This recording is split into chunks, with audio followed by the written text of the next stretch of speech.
Amelia Kovacs arrived in Budapest 5 weeks before the Listless International, sick with adrenaline and certainty that this was the last year she could afford to chase a pianist's life. At 28, she had outgrown the promising label. Agents had stopped calling. Competitions had begun to feature contestants born after her first conservatory recital. Her teacher in Salzburg, Professor Gerla, had said gently, "One more medal, or you must start teaching beginner." Nothing frightened Amelia like the idea of vibrato-handed 9-year-olds throttling poor Elise while she corrected their posture. She wanted spotlights, thunderous applause, impossible cadenzas, things that made her lungs expand. So she rented a studio apartment near the Danube, practiced 10 hours a day on a rickety Bosendorfer, and hunted for a showpiece that would make jurors lean forward. It was on one of those practice break walks that she slipped into Andor's Antiquarian Books, a closet-sized store smelling of mildew and beeswax. The street outside was hot, but inside the air was cool and buzzing with dust motes. She wasn't looking for anything, only killing time while her fingers rested. Yet in the rear corner, wedged between a crumbling metronome catalog and a collection of Bartók folk tunes, lay a set of yellowed pages tied with black twine. On the top sheet, someone had inked in graceful Italian script, Toccata Oblivione. No composer's name, no publisher stamp, only a sentence beneath the title, "Where precision reigns, memory remains." The meters shifted like restless sea, 7/8 into 13/16, flurries of double trills, clusters demanded by hands wider than Amelia's. She felt her pulse quicken. Impossible, yes, but with enough polish, unforgettable. She paid the bewildered proprietor 70 forets and hurried home. That night she laid the manuscript on the music stand. The paper felt velvety, almost warm, as though other hands had recently practiced its cruelties. At the top of page 1, another note had been scrawled in Latin. Non errs ne obliviiscaris. Do not err lest you forget. Cute, she thought, some romantic air gimmick like Chopin's warning to not play the wrong note on a major chord. She cracked her knuckles, pressed the recorder on her phone, and began. The opening demanded a left-hand leap of 2 octaves, plus a mirrored glissando in the right. Amelia missed the bottom A by a semitone, grimaced, and corrected it on the repeat. 10 bars later, she reached for the metronome to restart, but stopped, baffled. She could not remember why she had opened the camera app earlier. It was recording her, but the purpose evaded her like a dream dissolving at sunrise. Shrugging, she deleted the file and resumed. Another slip. This time a smeared triplet and a colder blankness yawned behind her eyes. What had she planned to cook for dinner? Goulash? Pasta? Her stomach tightened. She never forgot menus. Organizing small details was almost a superstition before performances. She slammed the fallboard shut. Sleep did not restore the lost shards. In the morning, she checked the fridge and pantry, but nothing rang a bell. Instead of cooking, she cut an apple, practicing scales as she chewed, trying to reassure herself that fatigue played tricks. Memory lapses came with overwork, she reasoned. Still, curiosity gnawed stronger than fear. She returned to the Bosendorfer, placed a notebook by the pedal, and resolved to catalog any forgetting. She set a slow tempo, determined not to miss. 30 faultless measures. Nothing vanished, then a misvoiced chord slipped through. Instantly she felt something slide away, like a drawer pushed closed. She grabbed the pen. 1. Forgot the color of childhood bicycle. A trivial loss, but the correlation startled her. Another deliberate error, this time striking B instead of BB. The cost materialized, almost playfully. 2. Can't recall lyrics to high school anthem. Her throat dried. The music was exacting a tariff of memories. That afternoon, her tuner and oldest friend, Theo Nagy, stopped by with felt strips and coffee. He found Amelia staring at the sheet, eyes wide. Looks like it's staring back, he joked. It may be, she whispered. She told him everything, voice low and trembling. Theo listened, shoulders hunched like he was warding off cold. Stress hallucinations, he finally offered. You need rest. Watch, she insisted. She braced herself, hit a purposeful wrong note, and stared into space. After a breath, she asked Thea to recount the story of their first childhood duet. He grinned, began describing the grade school talent show, and Amelia halted him. "I don't remember any of that," she said. Terror glazed her eyes. Thea's grin collapsed. He peered at the manuscript. "May I?" She handed it over. He scanned the first lines, frowned, and blinked. What was I?" He scratched his beard. "I came to fix the middle register, right?" He had indeed come for that, but the blankness on his face told her he had also lost something else. She yanked the pages away. "Not another note," she warned. He stepped back as though the staves were coiled snakes. They spent the evening searching online for references to Toccata Oblivione. Nothing.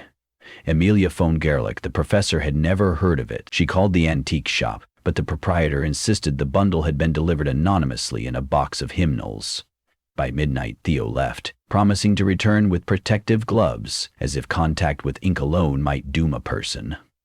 Alone, Amelia faced a choice cruel in its symmetry: destroy the score and abandon her shot at victory, or learn it flawlessly. No wrong notes, no forgotten life. Precision would cage the beast, and precision was her calling card. Jurors whispered about her metronomic reliability, even when dismissing her artistry. A perfect rendition might secure the Liszt medal and preserve her mind. She resolved to practice silently, analyze fingerings, visualize passages, tap rhythms on her thighs. No sound, no risk. Days blurred into columns of graphite markings and silent arm choreography. She allowed herself audible run-throughs only inside her head, yet a competition program required 3 recital-length pieces. The other 2 she could play in her sleep, but this new toccata warped every waking hour. When doubts whispered, she pictured the jury erupting after her flawless reading, critics gushing about unknown genius resurrected by the incomparable Kovacs. Applause drowned the fear. A week before the competition, she decided it was time. She would run the piece aloud. Once she triple-checked each marking, downed a glass of water, set her phone to airplane mode, and began. The first page shimmered under her hands, perilous but perfect. She breathed only during rests. By page 2, she felt a dangerous euphoria. The piano seemed to anticipate her will. Third page, the notorious cross rhythms. She struck an F natural where the manuscript demanded F. A crystalline overtone rang, and a fissure ripped through her mind. She stared at the keys, not comprehending the pattern of black and white. Her name escaped her. Her home city dissolved. The only fact remaining was the horror that something irreplaceable had just been subtracted. She fled the studio, stumbled into the hallway, and called Theo. He answered on the second ring. She sobbed without greeting. "I don't know who my mother is." He was at her apartment in 15 minutes, breathless. Over chamomile tea, she explained the blank wall where maternal memories had hung moments earlier. Birthday cakes, lullabies, kisses on scratched knees, all gone. "Quit," he pleaded. "Play Liszt, play anything else." "They expect an undiscovered masterpiece," Amelia said, voice flat. "It's my gamble. Either win and maybe live, or teach scales forever. Already half erased. I can't go back." Theo asked if forgotten memories ever returned. She didn't know.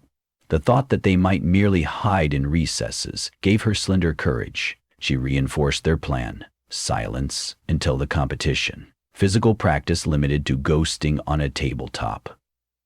Theo reluctantly agreed, becoming gatekeeper, confiscating her piano bench, locking the lid.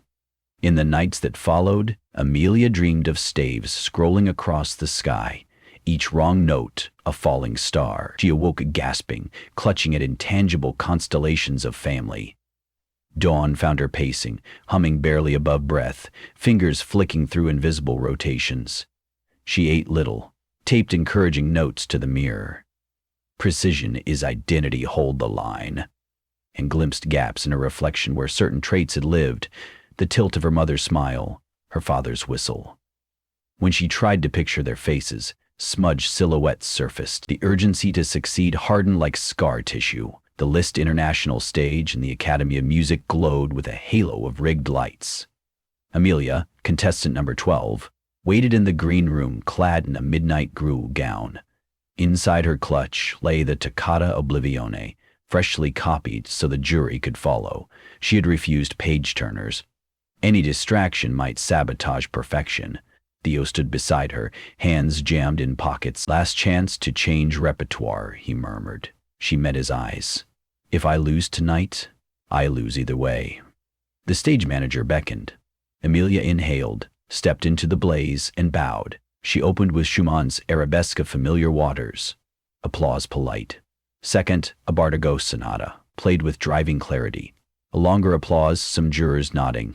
She stood, accepted the page change, and laid the final score on the rack. Silence coagulated. The audience sensed something unprogrammed. She closed her eyes, letting the hall's hush settle like snow. Then the first chord thundered, precise as an astronomical alignment. Her muscles remembered every silent rehearsal.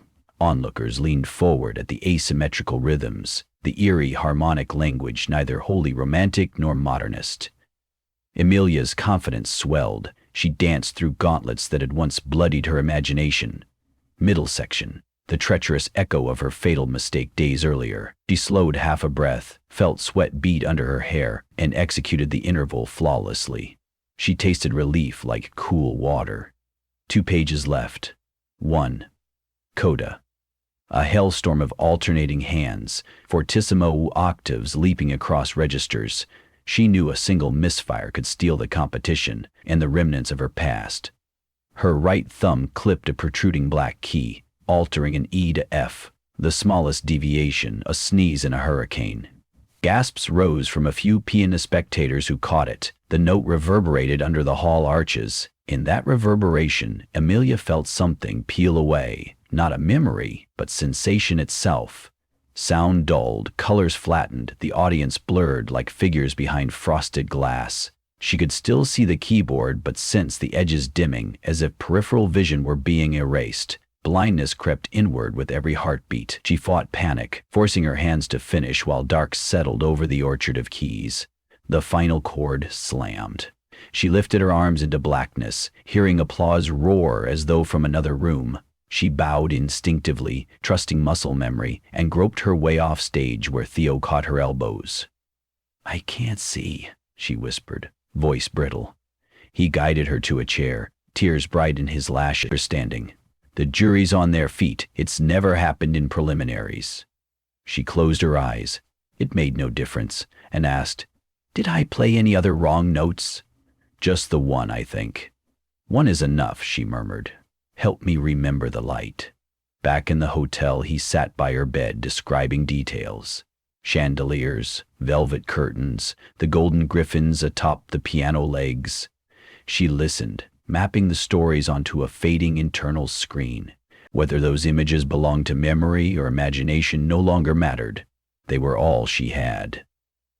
At 2 a.m., the competition secretary phoned to announce she had advanced to the finals and was the critical favorite. Theo answered, thanked them, hung up, and stared at Amelia sleeping with fists clenched over the blanket.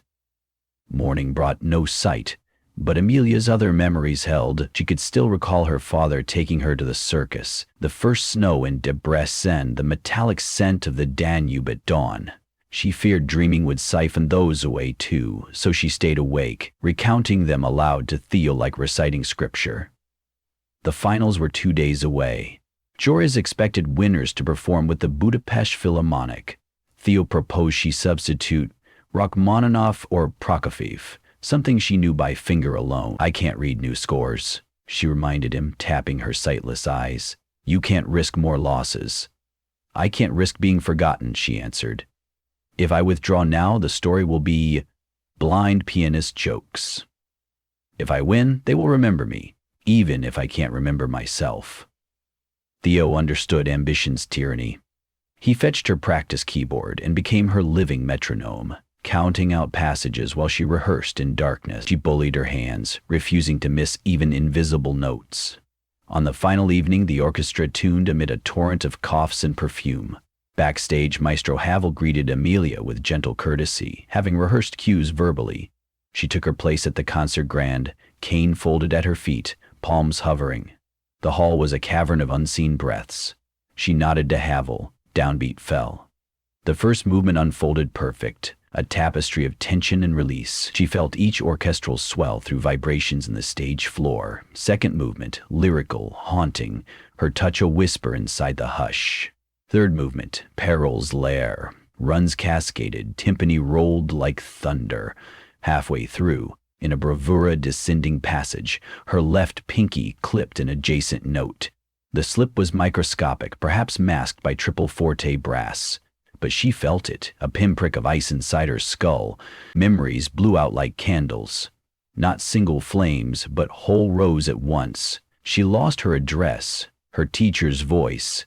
The shape of Hungary on a map, stripped inner walls echoed. Yet her hands miraculously kept course, drawing the concerto to a triumphant finish. The hall erupted. Havel lifted her arm toward the darkness. She smiled politely, not sure what the noise signified. Someone guided her to a microphone she could not see. A reporter asked how she felt. "I don't know where I am," she answered, honesty floating like smoke. The audience laughed, assuming modest humor. Only Theo, near the wings, understood and broke down in silent grief. In the following days, headlines trumpeted, "Blind virtuoso stuns list." Jury. Articles speculated on her sudden vision loss, and offers from agents worldwide flooded Gerlach's inbox. Prize money, concert bookings, recording contracts, all poured toward a pianist who no longer remembered music except his choreography and pressure. Theo managed logistics while Amelia navigated hotel corridors by touch. Each morning, waking with fewer anchors, she learned to greet strangers kindly because they might be friends. One dawn, as gulls cried over the rooftops, she asked Theo, "Do you know why I play the piano?" He swallowed, shook his head though she couldn't see. "I can't hear it inside anymore," she whispered. "I feel nothing." He retrieved the Toccato Bluvione from his satchel, still cursed and pristine. "This thing is killing you," he said. "It's already done," she replied. "Burn it." They walked to the riverbank. Theo produced a lighter, and flames licked the pages. The ink blistered, staves curling into black petals that drifted into the water. As the last scrap flared, Amelia inhaled sharply. "What is it?" he asked. "Light," she said, tears spilling. "I remember morning light on an apple tree." The recollection was fragile, a single photograph, yet bright. No new memories vanished in its wake. The chain had broken. They stood until ashes dissolved into the Danube. Amelia never regained sight, but memory stopped leaking. She continued to perform Chopin she had once memorized, Beethoven concertos drilled since adolescence, trusting tactile memory and perfect pitch. Reviews called her interpretations raw, stripped of ego, as though born in real time. She won more prizes, but her measure of triumph changed. Each concert ended with her seated alone on stage, hands resting, listening to the applause fade, engraving its texture onto the recovering gallery of her mind. Sometimes, backstage, young pianists approached clutching obscure scores, begging her to authenticate lost masterpieces. She would smile, shake her head, and tell them gently, "Play what you love, not what tries to own you." And somewhere in the echoes of concert halls around the world, a single wrong note always rang a quiet warning, reminding Amelia Kovacs that perfection can be just another word for survival, and that the dearest melodies are the ones memory chooses freely to keep.